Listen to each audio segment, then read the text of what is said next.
On a étudié le coronavirus et on a trouvé une molécule qui empêche le corona de se fixer à nos cellules et de nous infecter.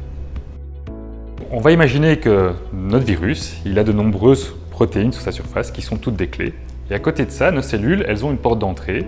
Il faut voir cette porte d'entrée avec un verrou principal et de nombreux petits verrous annexes. Lorsque le virus va arriver sur nos cellules, il va d'abord rentrer ses clés dans tous ces petits verrous, ce qu'on appelle les facteurs d'attachement. Et ensuite, il va rentrer par le verrou principal, ouvrir ce verrou et ouvrir complètement la porte. Donc nous, notre étude ici, elle s'est concentrée sur ces premiers verrous. On a essayé de comprendre quels étaient ces premiers verrous et on a remarqué que les acides sialiques étaient très importants pour vraiment attacher ce virus au départ sur les cellules. Et donc on a joué un petit peu contre ce virus, contre ses propriétés, pour créer des inhibiteurs. Et donc ce sont des molécules qui vont posséder tous ces petits verrous en fait, autour de cette molécule.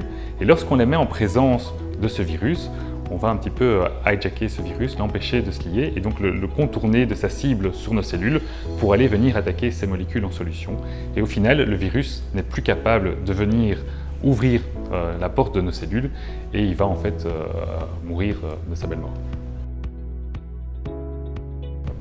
J'espérerais dire que c'est déjà demain, mais on va dire que d'ici quelques mois ou voire une année, on pourra déjà en tout cas faire des tests chez les humains. C'est un peu l'objectif, d'essayer d'aller le plus vite possible pour avoir cette molécule prête.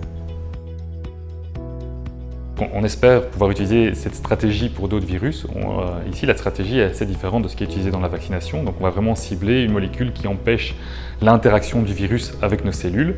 Et donc, on va pouvoir mimer ça pour de nombreux virus. Donc, une fois qu'on comprendra quels sont tous ces premiers petits verrous qu'utilisent les virus, on peut développer alors des molécules analogues, des molécules similaires qui vont empêcher la liaison de ces virus sur nos cellules.